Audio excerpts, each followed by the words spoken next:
đấy là lý do vì sao mà cái chất lượng hình ảnh là vô cùng quan trọng đối với chúng tôi. So what we're going to learn later from David, the specific ways to avoid artifacts and how to get the technique always right. Going directly into the topic, cardiac tumors that we find, we separate them into three main categories, what we call primary, secondary, and anything else we call it other, but I will explain that I'm going to talk about benign masses as well. Và như về mặt technique thì chúng ta đã học được từ Dr. David rất là nhiều. Thế còn trong khuôn khổ bài hôm nay của tôi sẽ đề cập đến vấn đề khối u tim và chia làm 3 khía cạnh, nhất là khối u nguyên phát, khối u thứ phát và các khối u khác ở trong tim. So primary tumors come in two varieties. Things that grow out of the own structures of the heart, we call it either malignant or benign based on their capacity for continued growth. Cho những khối u nguyên phát là những khối u là mọc trực tiếp từ tổ chức của tim và có thể nó là một khối ác tính hoặc là một khối u lành tính. Most malignant tumors of the heart have a very aggressive growth capacity. They don't stop growing. Cho hầu hết những cái trường hợp khối u ác tính thì cái khả năng mà phát triển của nó rất là mạnh mẽ và nó không bao giờ ngừng phát triển. And the benign tumors grow and they stop growing. Những khối u lành tính thì cái việc phát triển nó chậm hơn và nó sẽ ngừng phát triển ở một mức độ nào đó. And in some cases that we'll mention, actually then after they grow and stop growing, regress and disappear. Và trong một số trường hợp tôi sẽ đề cập tới sau này là có một số trường hợp khối u lành tính nó phát triển dừng lại và đôi khi nó sẽ thoái triển và biến mất. So it accentuates the importance of a follow-up study in those cases that we're not sure. Và chính vì thế mình nhấn mạnh cái vai trò là mình phải làm siêu âm theo dõi những trường hợp đó, vì những trường hợp chúng ta chưa rõ ràng. That's why echo is so important because again it doesn't harm, it can be repeated, and once you saw something in a certain angle, when you repeat it and you know you go back to the certain angle, it really helps you. Và vì thế mà siêu âm nó vô cùng quan trọng vì nó không có hại, nó có thể lặp lại nhiều lần và với một lần mình đã nhìn thấy một góc nào đó thì lần sau mình sẽ lặp lại cái góc cắt đó và mình xem cái khối nó còn ở vị trí đấy hay không. The primary cardiac tumors are very rare. In the largest series reported, the incidence is 0.1%. Các khối u nguyên phát thì rất là hiếm gặp, trong một cái nghiên cứu rất là lớn thì cái tỷ lệ này chỉ là 0,1%. The secondary tumors that are coming from cancers outside of the heart, 20 times more common. Đối với những trường hợp khối u thứ phát di căn từ một cơ quan khác đến thì cái mức độ thường gặp hơn rất nhiều, gấp khoảng 20 lần so với những khối u nguyên phát. Even though I say 20 times more common, the true incidence is not known. If you look at the literature, many different incidents have been reported, including a recent autopsy series where they found 1 in 5 patients dying of cancer had tumor involvement in the heart. Mặc dù là tôi nói là gấp 20 lần, tuy nhiên là cái con số thực tế thì chúng ta vẫn chưa biết, và cũng nếu mà chúng ta tìm được trong y văn thì có rất nhiều những cái số liệu khác nhau. Và trong một cái nghiên cứu của chúng tôi trên những cái giải phẫu về tử thi thì thấy là cứ 1 trong 5 trường hợp có tử vong vì ung thư thì có khối u tại tim. For example, because of the incidence of the tests in our lab, we find that many of them incidentally, many of the patients are asymptomatic, including large tumors can be asymptomatic. The signs and symptoms are generally determined by where the tumor is growing, what is pushing. Và vì là sự phát triển rất mạnh của siêu âm nên là chúng ta có rất nhiều trường hợp chúng ta phát hiện những khối u là tình cờ cho những bệnh nhân không có triệu chứng. Còn những triệu chứng mà gặp ở những bệnh nhân u tim thì thông thường là do vị trí của khối u trong tim quyết định. Just a few years ago, we looked at a population of these patients in our lab, and we found that all comers. It's important to know because they have a very limited survival once the mass is detected. Trong một nghiên cứu chúng tôi đã thực hiện, chúng tôi thấy là cái khối u này nó có ảnh hưởng rất lớn đến cái tỷ lệ sống còn của bệnh nhân. Một khi mà nó đã được phát hiện ra thì nó ảnh hưởng rất lớn đến sống còn của bệnh nhân. The primary tumors, the malignant tumors, the majority of them, obviously, since the heart is mostly muscle, then they end up histopathologically being sarcoma or angiosarcomas. Các khối u nguyên phát ác tính thì hầu hết mà chúng tôi giải phẫu bệnh ra đó là các khối u cơ mạch hoặc là khối u cơ. And those are very easy to detect because they grow very fast. So usually you see an unmistakable. Và thường là rất là dễ phát hiện những khối u này bởi vì nó phát triển rất là mạnh và rất là dễ nhìn. The benign kind of tumors are listed here. The most common, obviously, myxoma. Các loại khối u lành tính thì được liệt kê ra đây như các bạn thấy, và cái loại hay gặp nhất là loại u nhầy. Myxoma is relatively common and the literature has been well expressed, and it's a common finding of the left atrium.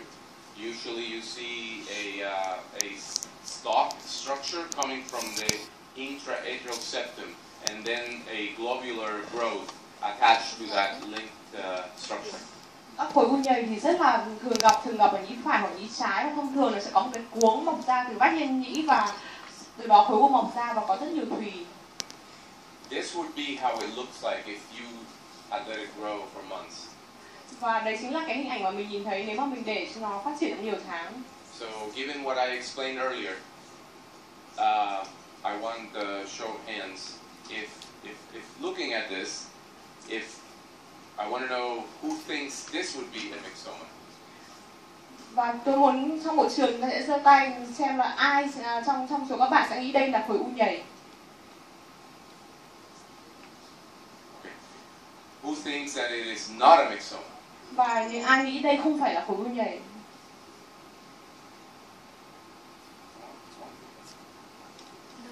So, this is not a myxoma. Kết quả chúng tôi đã thấy ra đây không phải là khối u nhầy. How many would say that these patients have a lot of symptoms, or versus how many would say the patient is asymptomatic?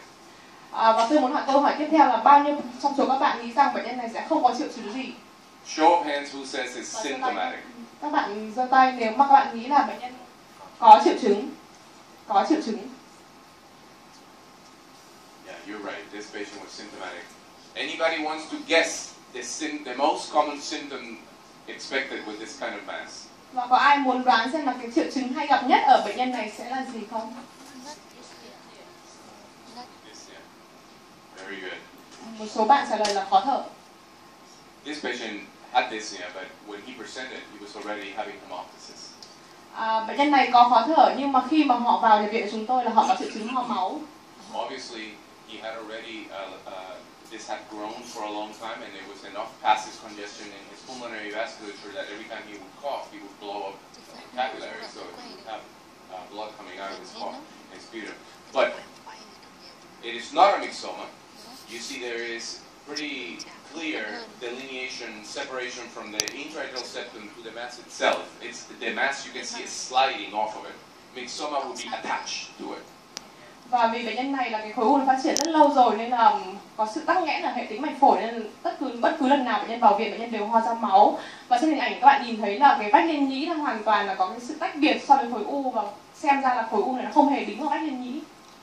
But it would be in the same texture, the same density, and the same location of myxoma. Nhưng mà có một điểm giống với u nhầy, đó là nó có trong cái mặt mật độ và cái cấu trúc thì có vẻ là giống u nhầy, và cái vị trí nằm cũng giống như u nhầy mà mình hay gặp. This patient actually was a previously healthy man that had a long history of testicular cancer.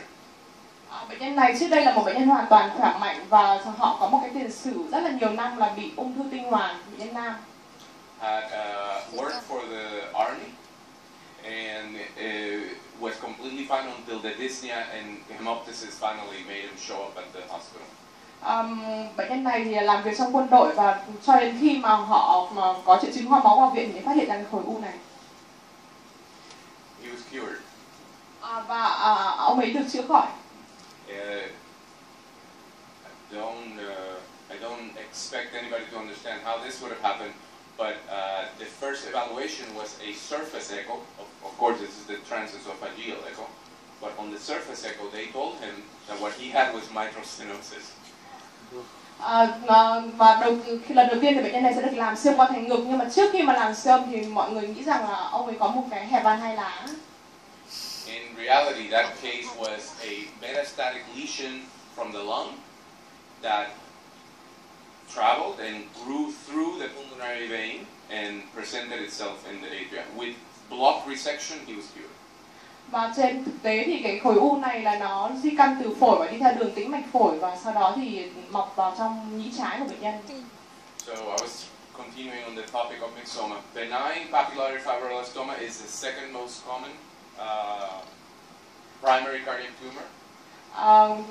Một cái khối u lành thứ hai mà tôi muốn đề cập đến là cái khối u xơ chun của cơ nhú, và đây là cái khối u thường gặp thứ hai sau u nhầy. And even though 80% of them are found on the heart valves, it can still present out of the inner side of the myocardium as well. Mặc dù là cái tỷ lệ gặp là 80% là sẽ gặp ở trên bề mặt các van, nhưng cũng có thể là chúng ta sẽ gặp ở thất trái hoặc là ở các vị trí khác.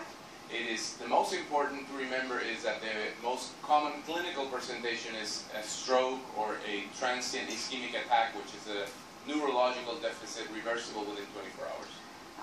Cái triệu chứng lâm sàng hay gặp nhất ở cái bệnh nhân có khối u này đó là những triệu chứng về đột quỵ hoặc là những tai biến mạch não thoáng qua, những cái thiếu sót thần kinh mà sẽ hồi phục trong vòng 24 giờ.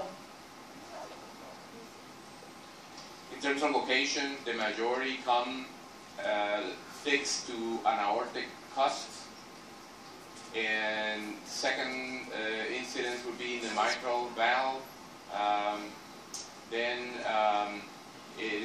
Pathologically, it looks like what they call a sea anemone. You would find described like that in the literature. It's very common then on the aortic side of the aortic valve. Về vị trí phân bố khối u này thì hay gặp nhất là ở lá van động mạch chủ, và vị trí thứ hai hay gặp là ở van hai lá. Và về hình dạng thì nó có dạng như hình lược, và nó hay đính ở mặt thất của van động mạch chủ. But on echo, most commonly recognized as a little ball hanging off of the valve. Và trên siêu âm thì cái hình ảnh chúng ta hay được nhìn thấy nhất đó là những cái mà như những cái hình ảnh những cái quả bóng nhỏ trên bề mặt van. Another common mass is lipomas.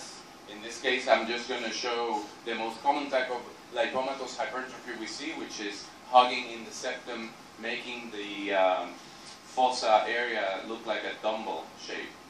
Một khối u thứ ba chúng ta có thể gặp đó là khối u mỡ, và trong trường hợp này khối u mỡ là nó bám vào trên vách liên nhĩ và nó tạo thành một cái hình dạng như là hình cái quả tạ, giữa một bên là động mạch chủ, một bên là khối u mỡ, và ở giữa là cái chỗ cái lỗ bầu dục.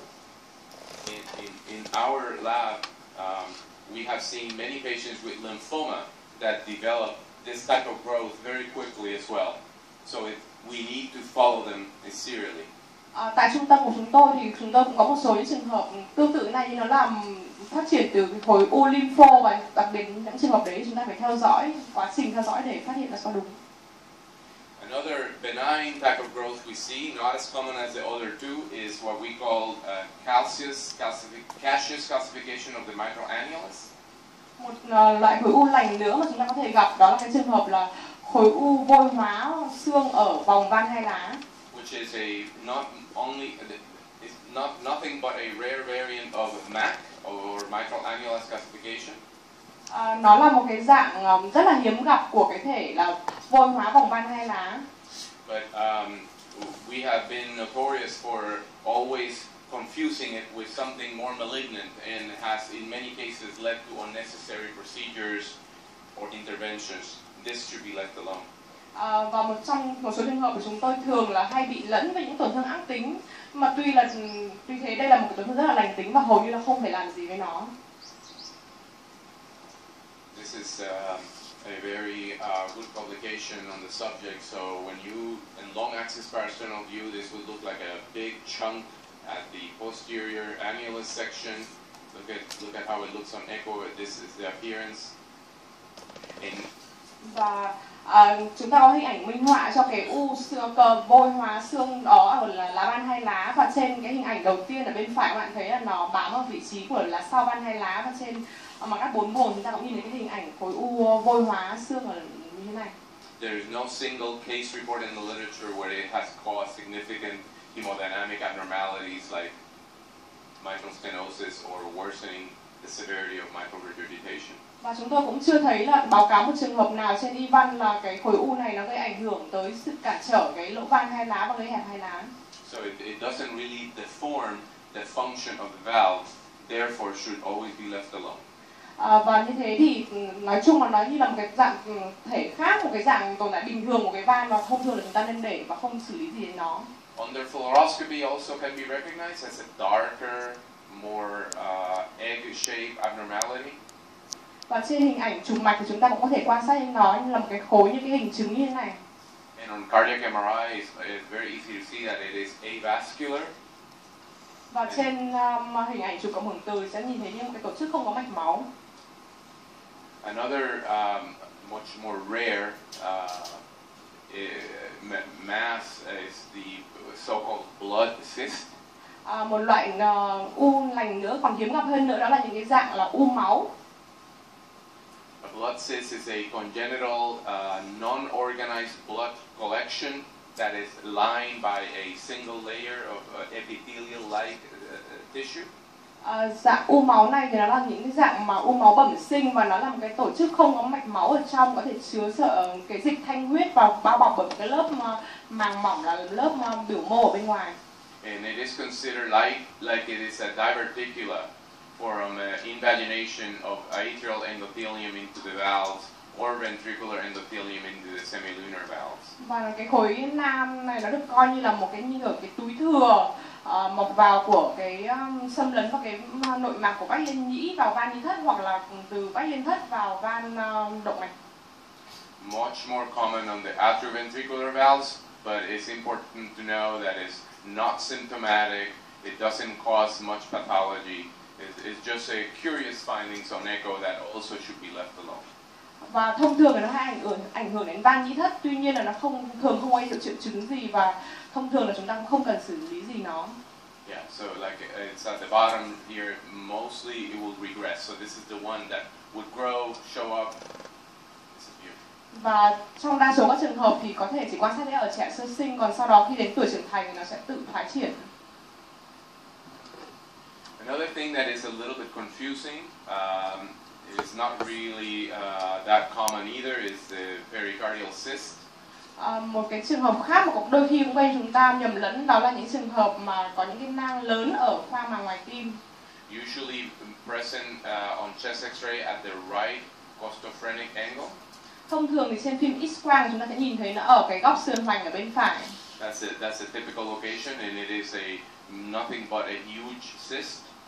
Và đấy là cái vị trí thường gặp nhất, và khi mà chúng ta siêu âm lên thì nó chỉ là một cái nang nước ở vị trí đó thôi.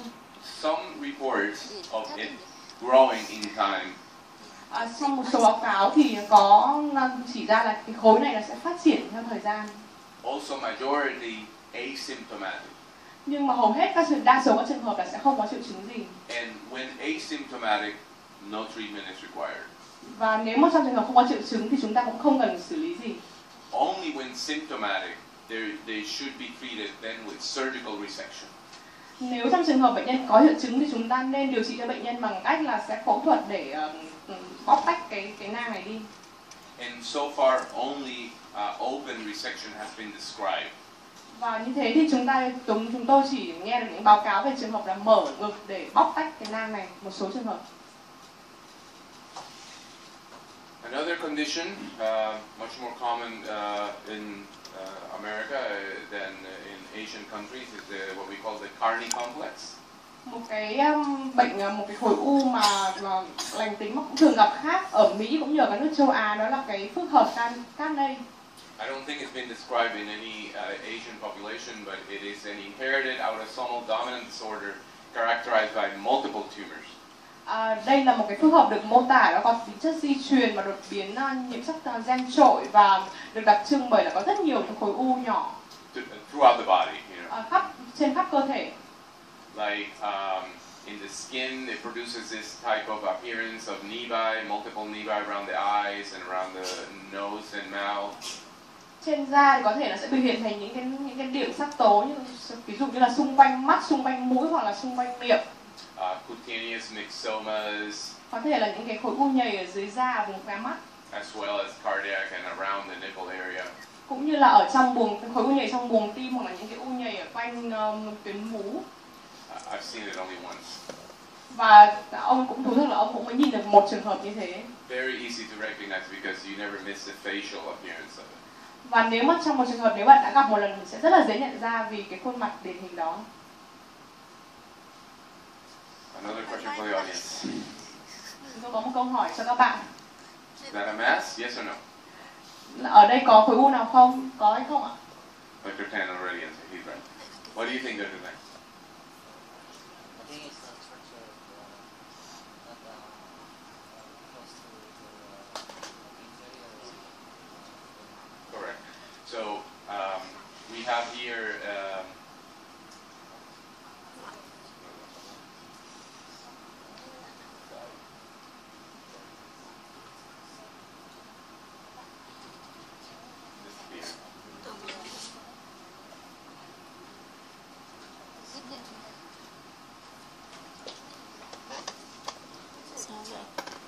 technical difficulties.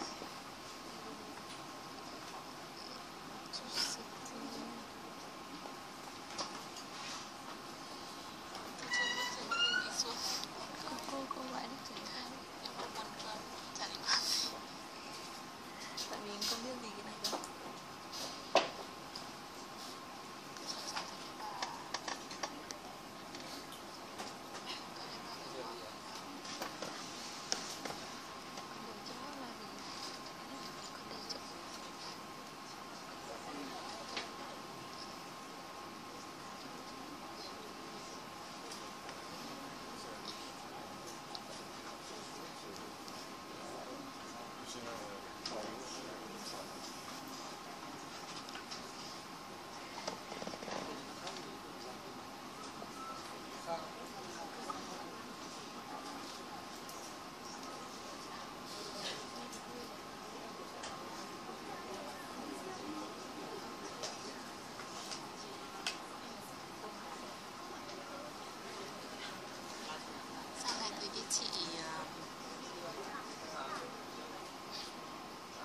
Okay, we're back.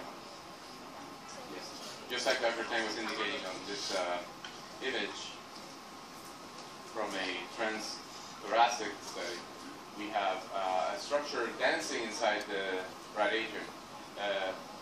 I'd say dancing, but to be more precise, when we see something, we describe it by either having dependent motion or independent motion. Đây là một cái cấu trúc ở trong nhĩ phải và tôi dùng từ dancing tức là nhảy nhót đấy, thì khi mà chúng tôi dùng từ đấy ý là chúng tôi muốn nói là cái di động của nó là độc lập hay là không độc lập so với cấu trúc khác của tim. The things that have independent motion are just flailing, they have their own rhythm. Nếu trong trường hợp mà độc lập với các cấu trúc của tim thì nó sẽ di chuyển theo có cái nhịp điệu riêng của nó và không liên quan đến chu chuyển tim.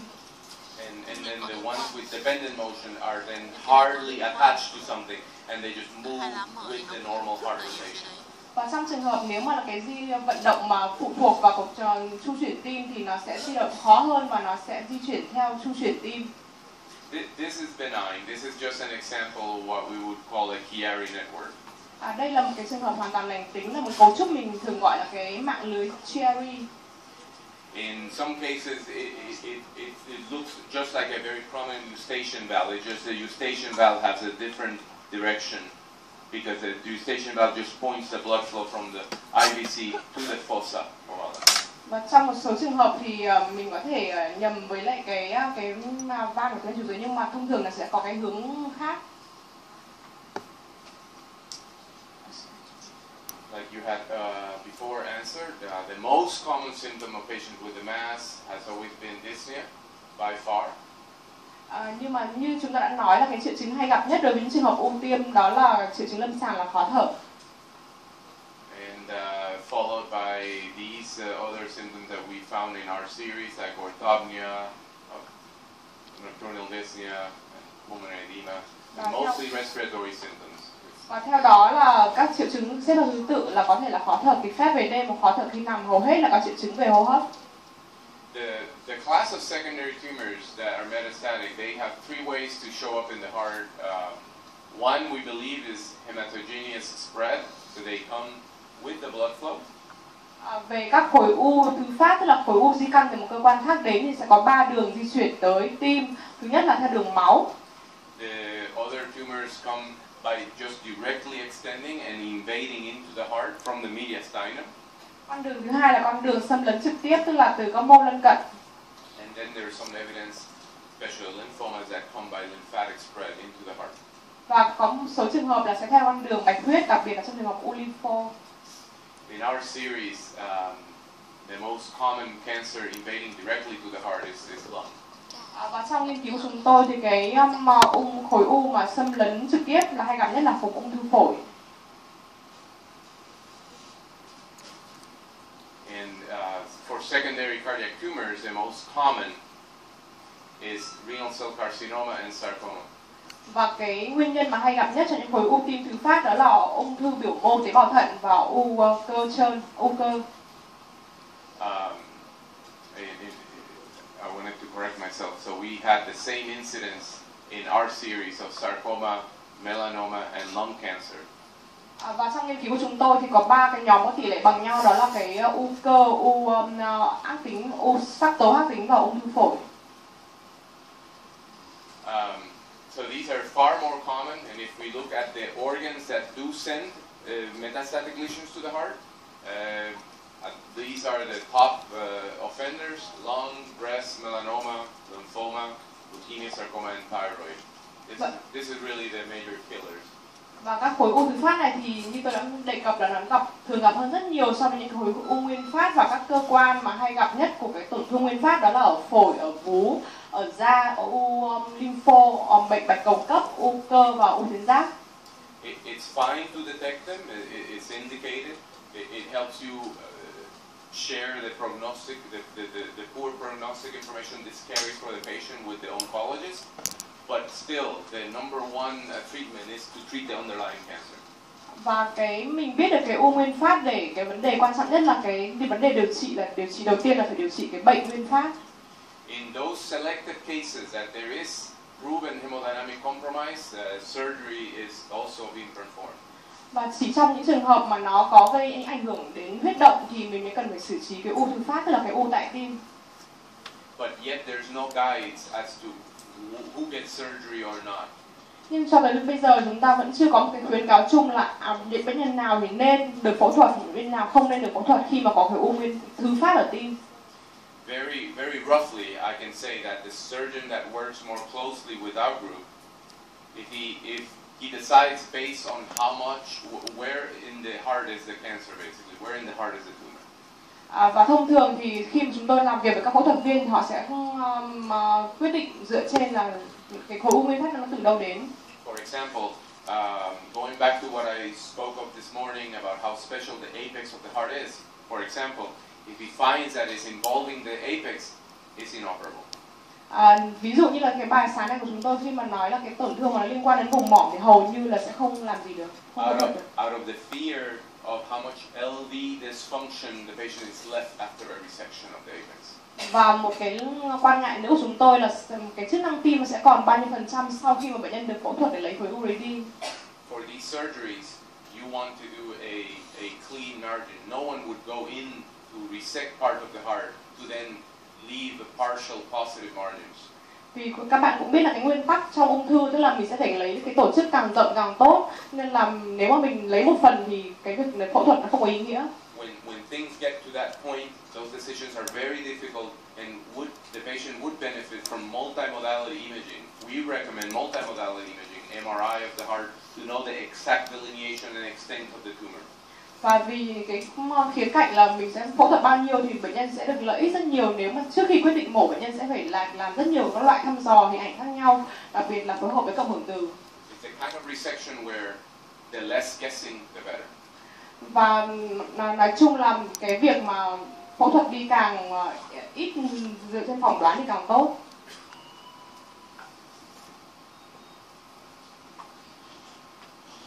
This is a case of a 43-year-old man with hemoptysis also.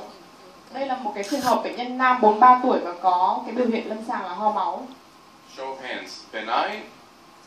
Anybody think it's benign? Các bạn sẽ giơ tay xem nếu các bạn nghĩ đây là một khối u lành tính Malignant? hay là ác tính. Các bạn giơ tay. Yeah, majority. You're right. Các bạn đúng, đa số các bạn nghĩ đó là ác tính. So those on the audience that know transesophageal echo, this is obviously a transesophageal echo. Đây là hình ảnh trên siêu tim qua thực quản. Could you tell me, let's say, Dr. Tan, who is all right, where is it coming from? It is coming from the pulmonary vein. Correct. Exactly. So this is a pulmonary vein. So if it's coming from the pulmonary vein, what organ? Primary. Sorry? The primary tumor would be what organ? Maybe the lung. Exactly. Bingo. So commonly, yeah, common things are common. If you see this one, it's coming from the, since this is the left atrial appendage, this is a left upper pulmonary vein invasion of a squamous cell carcinoma.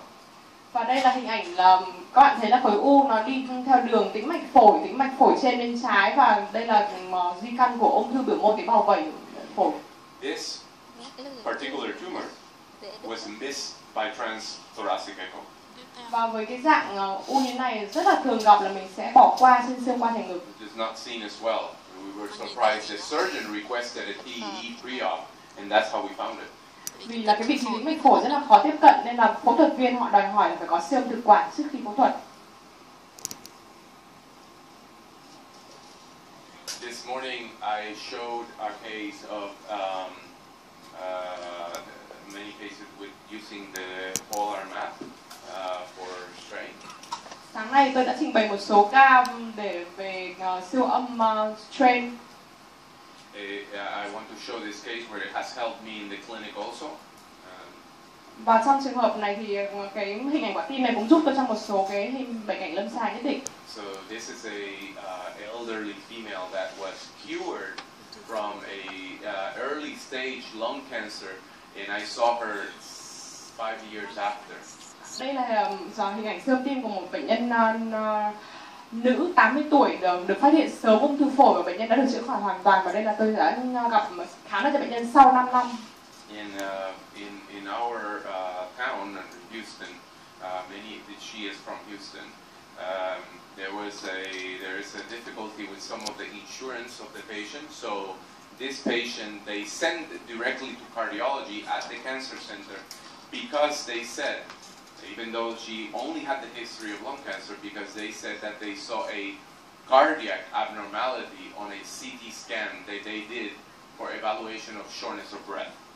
Và bệnh nhân này thì ở cái địa phương mà chúng tôi sinh sống ở Houston, và ở đó thì cái vấn đề bảo hiểm rất là khó, và bệnh nhân này họ được chuyển trực tiếp đến trung tâm tim mạch vì họ thấy là họ nghĩ là có cái bất thường về tim mạch ở bệnh nhân này, mặc dù là bệnh nguyên phát của họ là ung thư phổi đã đây 5 năm.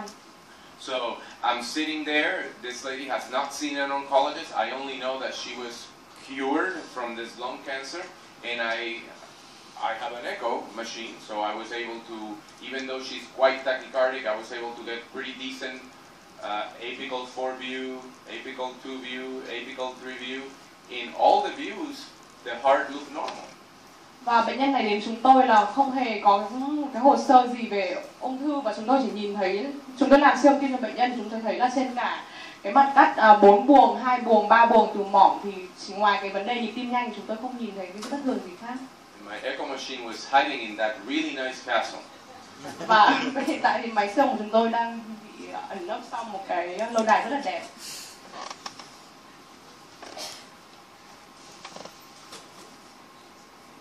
No, so with those apical images, I was able to do the speckle tracking, and this is the polar map. Và đối với bệnh nhân này chúng tôi cũng có tiến hành làm cái siêu âm sức căng cơ, và đây là cái hình ảnh minh họa. I have nothing else. I don't have her CT scan. I only have her history, and I have her normal function with a big defect on the base of the lateral wall. Và tôi không có gì trong tay, không có hình ảnh các lớp của bệnh nhân, và cũng không chỉ có hỏi tiền sử và khám bệnh nhân, và một cái siêu âm 2D sơ bộ là bình thường, và chúng tôi làm cái siêu âm sức căng và thấy có sự bất thường ở thành bên. So I already knew what she had just by looking at it. Và bằng cái phương pháp này tôi đã biết là có vấn đề gì xảy ra với bệnh nhân này.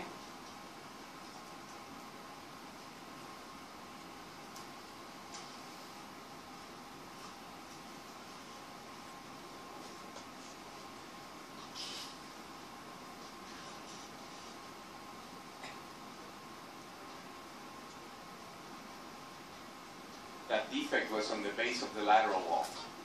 Và cái tổn thương này nó nằm ở cái vùng đáy của thành bên. The equivalent cut on CT for an apical 4 window, I see that there's a problem right at the base of the lateral wall. Và trên hình ảnh các chụp cắt lớp chúng ta thấy là cái tổn thương nó nằm ở cái vùng thành bên của đáy tim. So in more magnification view, this is what she was having, just matching precisely that area on the polar map. Và trên hình ảnh chụp cắt lớp phóng to chúng ta thấy là cái vị trí tổn thương của bệnh nhân này nó tương ứng cái vùng khiếm khuyết trên cái siêu âm sức căng cơ của chúng tôi. Let me go back to show something. So on close inspection of the apical 4, we would have seen that there is a defect here in the base of the lateral wall. Và chúng ta quay lại cái hình ảnh siêu âm tim thành ngực 4 buồng từ mỏm, chúng ta thấy là ở cái vùng mà thành bên là vùng đáy tim, chúng ta nhìn thấy một cấu trúc bất thường. But that is harder to see and harder to convince you that there's a problem than it would be to see this huge defect on the polar map. Nhưng mà cái hình ảnh đấy thì nó rất là khó nhìn và khó thuyết phục các bạn hơn là cái hình ảnh mà chúng ta nhìn thấy trên cái siêu âm sức căng siêu âm căng này, strain rate này. This is another example of what we find commonly. This would have been what we saw in the echo lab. Someone with, in long axis parasternal view, a big mass over the right ventricle. Một cái ví dụ khác, một ca lâm sàng khác chúng tôi muốn trình bày đấy là một cái bệnh nhân mà có một cái khối u lớn quan sát trên mặt cắt trục dọc cạnh ức ở phía trước thất phải. This would be an example of a mass causing hemodynamic significance. Đây là một cái ví dụ mà cho thấy là khối u có ảnh hưởng đến huyết động. Because we can see that in the view, the short axis view to go over the pulmonic valve, the patient had a very large velocity gradient. So she had functional pulmonic stenosis. Và trên cái mặt cắt trục ngắn này chúng ta có thể thấy là cái khối u nó gây ảnh hưởng tới, nó gây ra một cái hẹp phổi mà cơ năng và nó gây ra trên áp rất lớn các bạn mạch phổi. You see, even though this is continuous wave, you see pretty much the envelope pre-valve and post-valve, the acceleration. Và trên siêu âm nó liên tục đốt lên liên tục thì chúng ta thấy được cái phổ của trước van và sau van, hai cái phổ chồng nhau. This was coming from a very large and very aggressive growing mass on the anterior mediastinum. Và cái hậu quả này là do cái khối u ở phía trung thất trước rất là lớn như này để ép vào. This is a lymphoma. Đây là một khối u lympho. This is the same patient after 4 cycles of chemotherapy. Đây là hình ảnh siêu âm của cùng bệnh nhân đó nhưng mà sau 4 liệu trình điều trị hóa trị liệu. Treatment is to treat the underlying cancer. Và nhấn mạnh một lần nữa là vấn đề điều trị là điều trị cái bệnh gốc của bệnh nhân. Same patient, very dramatic results. Cùng bệnh nhân mà các bạn thấy là cái sự tiến triển rất là tốt, cái khối u nó giảm đi rất là nhiều. But in my experience now, 7 years in the cancer center, lymphoma responds very well. Và trong cái kinh nghiệm của tôi 7 năm làm việc tại cái trung tâm ung thư thì tôi thấy là cái u lympho đáp ứng rất là tốt. This is a case series that we published from our lab. Đây là một cái trường hợp mà trường hợp ở tại trung tâm của chúng tôi đã ban báo. Very fuzzy apical 4 view. Và đây là một cái hình ảnh 4 buồng từ mỏm. Where you don't see anything glaringly abnormal. Và chúng ta hầu như là không nhìn thấy cái gì bất thường một cách rõ rệt. But there was something abnormal because this patient presented not once, twice with sustained ventricular tachycardia. Nhưng có lẽ là bệnh nhân này có một cái gì đó bất thường bởi vì bệnh nhân không phải là vào viện 1 lần mà 2 lần bởi vì vào viện vì cái triệu chứng của tim nhanh thất. So that presentation already indicates as to something very sinister. Và nó là một cái chỉ điểm là có một cái vấn đề gì đó mà tồn tại ở nhân này. Once a patient shows up with ventricular tachycardia, it's a very serious sign of problems. Và khi bệnh nhân lên cái cơn tim nhanh thất này nó rất là nguy hiểm. So on close inspection of this echo, you would see that just in end of systole, you see something peeking from the septum that may not be completely normal. Very subtle. Và khi mà các bạn quan sát kỹ trên cái siêu âm 4 buồng từ mỏm ở trong thí tâm thu thì các bạn thấy là cái 2/3 vách nhân thất về phía mỏm nó có nhô vào một cái gì đó mà rất là tinh tế mà chúng ta cần phải khảo sát nó là cái gì, bất thường là gì. In follow-up, that's how it looked like. Và khi mà chúng ta siêu âm kỹ thì thực tế là chúng ta nhìn cái hình ảnh như thế này. That was 1 month apart. Đây là hình ảnh cách là sau đến 1 tháng. The patient did respond to anti-arrhythmic therapy with amiodarone. Và bệnh nhân này đã được điều trị với thuốc chống loạn nhịp là amiodarone. This was months later. Và đây là sau một vài tháng, sau 2 tháng. I would like to, that patient unfortunately did not respond to any therapy.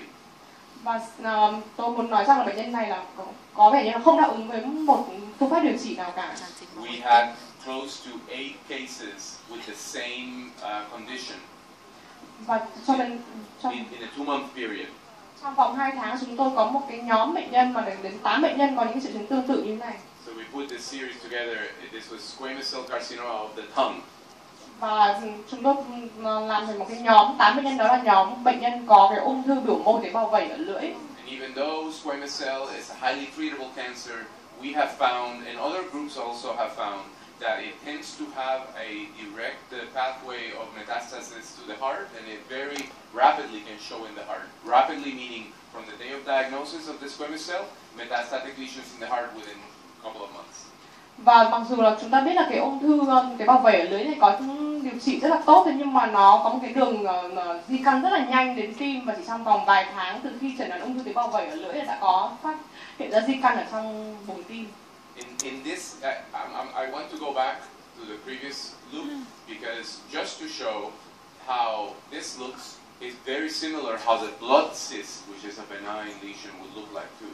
Và chúng tôi muốn trở lại hình ảnh này, các bạn thấy là cái hình ảnh trên này thôi là rất là tương tự như một cái u máu mà chúng ta đề cập đến, một cái u lành tính vừa đề cập đến trước đây.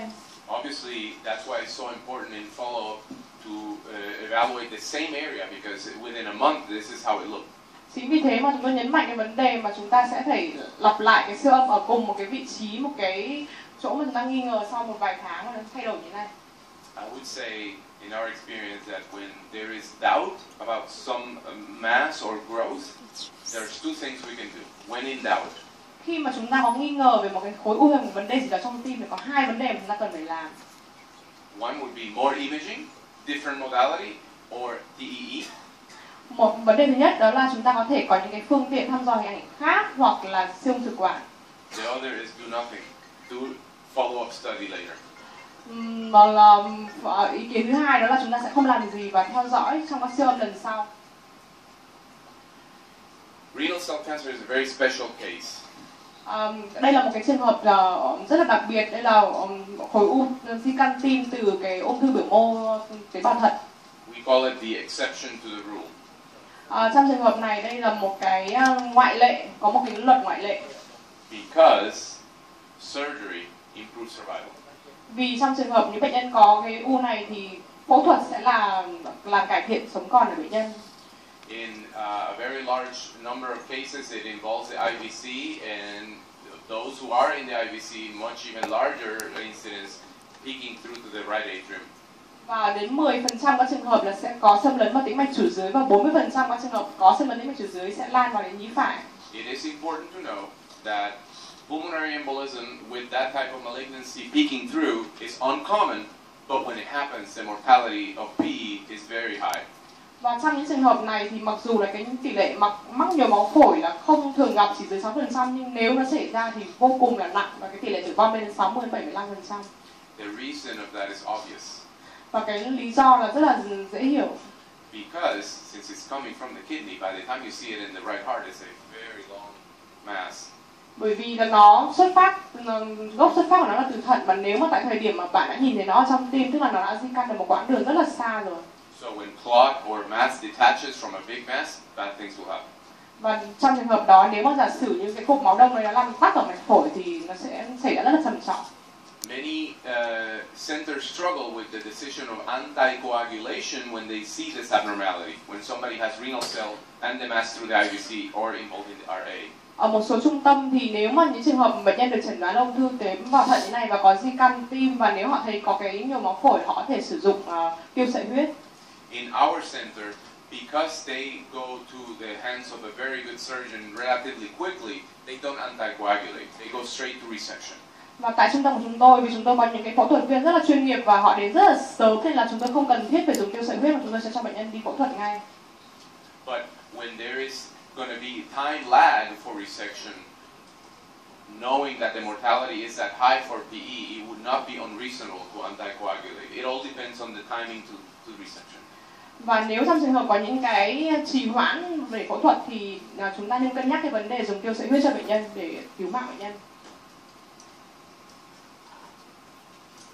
This is a case of a 51-year-old presenting with dyspnea. Đây là một cái trường hợp bệnh nhân 51 tuổi và đến vì lý do là khó thở. Yeah, and there is a mass that is peeking into the right atrium. Và chúng ta quan sát thấy một khối vào mọc lồi vào trong nhĩ phải. And this mass would say not independent, not dependent. This mass has like no motion. Và cái khối này chúng ta nói cũng không phải là độc lập, cũng không phải là phụ thuộc mà nó đứng im, nó không di chuyển gì cả. That's a mass that is peeking through the IVC. Và cái khối u này nó xâm lấn từ tĩnh mạch chủ dưới. Now, anybody knows what's happening to that mass now? Và có ai trong số các bạn biết là cái gì đang có vấn đề xảy ra với cái khối này không ạ?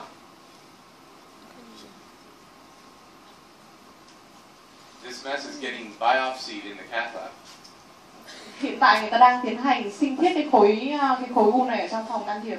This is nothing but the tip of the biotome coming from the superior vena cava on this TEE. This is of course left atrium, left atrial septum, and the mass is peeking from the IVC. Và các bạn thấy là cái hình ảnh tăng sáng này là chính là cái mũi kim sinh thiết, người ta đưa theo đường tĩnh mạch chủ trên vào để sinh thiết một cái mẩu của cái khối u này, và đây là vị trí xâm lấn từ tĩnh mạch chủ dưới lên, đây là nhĩ trái trên siêu thực quản. This is the same mass from the previous slide with no motion on the transthoracic, and here obviously has a little bit of motion in PE. Và các bạn thấy là trên thành ngực thì mình nhìn thấy là hầu như nó không di động, còn qua siêu thực quản thì nó hầu như là di động rất là ít. It's always very humbling to see what you thought looked like by transthoracic, then how different it looks when you go to transesophageal echo. Và đôi khi thì chúng ta cũng không thấy là nó có một sự khác biệt nhất định giữa những thứ mà mình nhìn thấy ở trên xương thành ngực và trên xương thủy thực quản. In this case, the patient had no renal mass. Và trong trường hợp này thì là bệnh nhân lại không có khối u nào. The mass was in the liver. Và cái khối u này nó nằm ở. And at least in our center, the urologic surgeons are very brave. Not so much was in this case the GI surgeons. They did not want to intervene. Và tất cả những vấn đề là liên quan đến đường tiêu hóa và bệnh nhân và phẫu thuật mà không có muốn làm bất cứ can thiệp gì đến bệnh nhân này. But the patient had no diagnosis, so we were approached to see if we could get the diagnosis with a biotome. So that's why we did the superior vena cava approach. Và vì bệnh nhân này chưa được chẩn đoán nên chúng tôi làm cái biện pháp sinh thiết này để chẩn đoán cho bệnh nhân. We've had no previous case report of getting the diagnosis this way. Và chúng tôi cũng chưa được báo cáo một cái trường hợp nào mà chẩn đoán bệnh dựa trên cái phương pháp sinh thiết từ tĩnh mạch chủ trên như bệnh nhân này. But we know of other groups that have mentioned in other publications about going this way and them not going this way because of the fear of embolism. Và chúng tôi cũng biết là trong một cái báo cáo khác người ta nói rằng không nên chẩn đoán theo cái hướng này bởi vì họ sợ là cái nguy cơ bị tắc mạch xảy ra. We have now a total of 5 cases. We've done the same approach, got the diagnosis correctly, the histopathology correctly, no complications. Và cho tới hiện nay chúng tôi có 5 trường hợp làm theo chẩn đoán theo cái hướng này và cả 5 trường hợp đều có chẩn đoán chính xác và không có biến chứng gì xảy ra. Different case. Một ca lâm sàng khác. Anybody want to guess? Có ai muốn đoán xem nó là cái gì không ạ? Benign or malignant? Nó là ác tính hay lành tính ạ? Benign? Lành tính ạ. Malignant? Ác tính. Well, it's a tie. Bingo. She's right. This is a large vegetation attached to a pacemaker catheter. Đây là một hình ảnh mà một cái cục sùi rất lớn và do bám vào cái điện cực đặt trong buồng tim. So, in a review of cardiac masses, primary cardiac tumors, benign, malignant, the secondary tumors, we saw a few cases of metastatic. Obviously, there's other things that show up that are not malignant, and not necessarily benign either. Thrombus, vegetations like the one I just showed, the cystic lesions, invariants of normal anatomy, including atypical cut planes, but most commonly the atrial septum hypertrophy, the lipomatous hypertrophy. Và để tóm lại cho phần khối u tim thì chúng ta biết là có những khối u nguyên phát tại tim, có thể là lành tính, có thể là ác tính, khối u thứ phát, huyết khối, các cục sùi, có tổn thương dạng nang kén, các thể đặc điểm giải phẫu bình thường, các thể bất thường của cái giải phẫu bình thường thôi, và có thể là những cái artifact, tức là những cái nhiễu ảnh. But I humbly admit that even in a place where we see about 1 or 2 real masses almost daily, the one struggle we have is still imaging artifacts. Và ngay cả tại một cái trung tâm của chúng tôi là một trung tâm là chúng tôi có thể thường ngày có thể gặp một vài khối u tim trong một ngày thì vẫn có thể có xảy ra cái tình trạng là cái nhiễu ảnh xảy ra. That's the one thing that still drives us crazy when interpreting a study. Và thời đấy một điều rất là khó khi mà chúng ta đọc kết quả. Last case. Và ca cuối cùng. Again, just to highlight the difference between what appears on transthoracic and transesophageal echo, this is a relatively young man that shows up with chest pain. Và chúng tôi cũng muốn qua ca này để nhấn mạnh cái sự khác biệt mà thấy được giữa xương thành ngực và thực quản. Đây là một ca bệnh nhân nam 42 tuổi vào viện về đau ngực.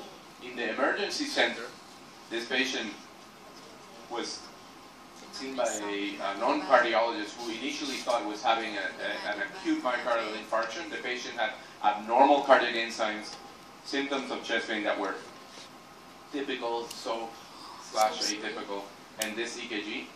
Và bệnh nhân này được thăm khám bởi một bác sĩ không phải là bác sĩ tim mạch, và họ nghĩ rằng là bệnh nhân có một cái nhồi máu cơ tim cấp với một cái men tim hơi tăng một chút vào cái điện tâm đầu bề mặt như thế này. And they were about to ship him to immediate cardiac catheterization, thinking that what he had was an inferior MI. Và bệnh nhân này đang có kế hoạch được chuyển tới ngay phòng can thiệp vì họ nghĩ rằng bệnh nhân này có cái nhồi máu cơ tim sau dưới. However, then they still called us, cardiology, to see him, and on more detailed view, you see that the ST elevations are pretty much everywhere, laterally, septal leads, and there is very classic PR elevation on AVR, making it much more likely to be pericarditis. Nhưng cuối cùng thì trước khi họ chuyển, họ cũng gọi chúng tôi là những bác sĩ tim mạch đến xem, và chúng tôi phát hiện ra rằng trên cái điện tâm đầu này cái ST chain lan tỏa tất cả các vùng chuyển đạo, và có lẽ nó liên quan đến một cái viêm màng ngoài tim hơn là một cái nhồi máu cơ tim.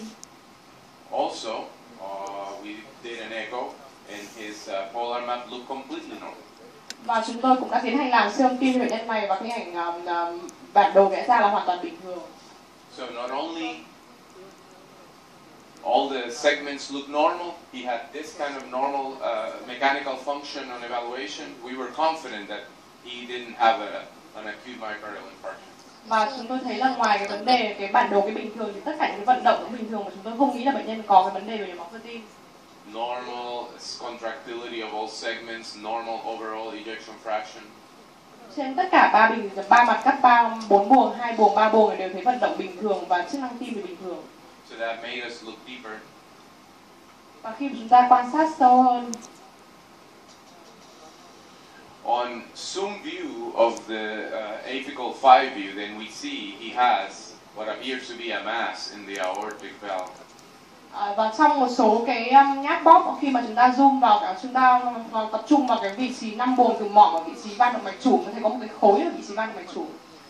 Considered to be on the low pressure of the valve. Và khi mà chúng ta nhấn mạnh cái vấn đề là áp lực thấp của cái van này, as opposed to on the high pressure of the valve.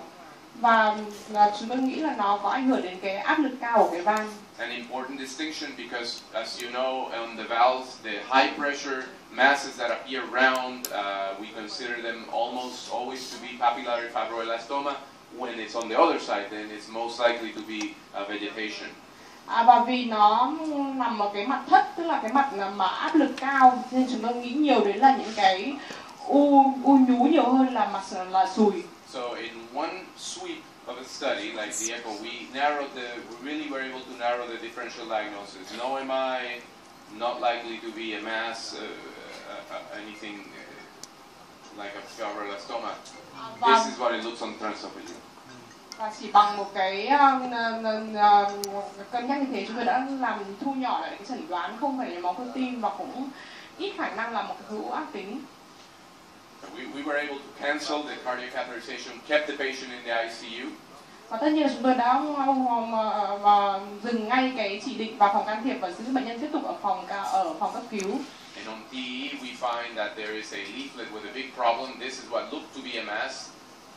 Và trên siêu qua tim qua thực quản chúng tôi nhìn thấy có một cái khối ở trên lá van động mạch chủ.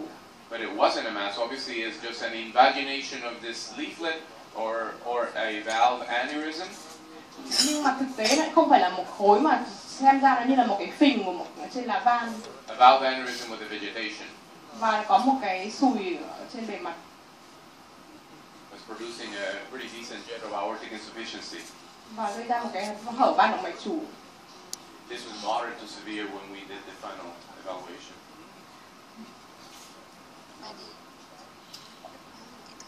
This is the same study, the same transesophageal echo, but now on 3D. Và đây là hình ảnh siêu âm tim 3D qua thực quản của vùng bệnh nhân đó. So it was easy then to see this is the on PE. Obviously, it's the left atrium interictal septum. So this is obviously non-coronary leaflet, and this is the right coronary leaflet. Và trên định hướng thì ở phía trên các bạn thấy đó là phần tâm nhĩ và lá không vành và lá vành phải. This patient had endocarditis, and his blood cultures grew a coagulase negative staph that we called it was defined to be Staphylococcus lugdunensis. Và bệnh nhân này cuối cùng là cái chẩn đoán cuối cùng của bệnh nhân là bệnh nhân có viêm lợi tân mạc nhiễm khuẩn và kết quả cấy máu là cấy máu ra con tụ cầu nhóm lugdunensis. Although rare in our experience in other centers in the United States, where I've had many colleagues tell me that it is a very growing problem. Rất là hiếm gặp ở trung tâm của chúng tôi, nhưng mà một số trung tâm khác ở nước Mỹ thì họ nói là bắt đầu thường gặp nhiều hơn cái chủng này. And it behaves like a staph aureus, the more commonly known as the more destructive pathogen. Và cái chủng tụ cầu này nó cũng giống như chủng tụ cầu vàng và nó cái sức phá hủy van động mạch chủ rất là lớn. So the story of this patient was that he had a very bad ear infection 3 weeks before the presentation. Và trở lại câu chuyện của bệnh nhân này thì bệnh nhân đã có một cái nhiễm trùng tai rất là nặng nề cách 3 tuần trước khi bệnh nhân vào viện. So this is known to be a skin present pathogen. Và xem ra là bệnh nhân này có cái tổn thương theo đường xâm lấn từ đường da, ngoài da. It should be recognized that it is very adhesive to the valves and very destructive very quickly. Và cái chủng vi khuẩn này nó rất là ái vào cái tổ chức van và nó có khả năng phá hủy rất là lớn. This patient went eventually with it took a few months, but in follow-up then had unfortunately severe aortic regurgitation and went for valve replacement, did very well. Và bệnh nhân này sau một vài tháng theo dõi thì bệnh nhân có cái hở chủ tiến triển rất là nặng và bệnh nhân đã được phẫu thuật để thay cái van động mạch chủ thành công. What happened was about a month after this TEE, he became symptomatic with symptoms of heart failure. Và cái vấn đề xảy ra đó là sau một tháng từ cái lần siêu âm đó thì bệnh nhân bắt đầu là có cái triệu chứng rõ rệt của suy tim. And on the 30-day follow-up TEE, what was an aneurysm had now gone into complete rupture of that leaflet. Và cái hình ảnh mà chúng ta nghĩ là cái phình trên cái van đó sau một tháng dõi lại thì nó đã biến mất và thay đó là cái thủng của cái van động mạch chủ.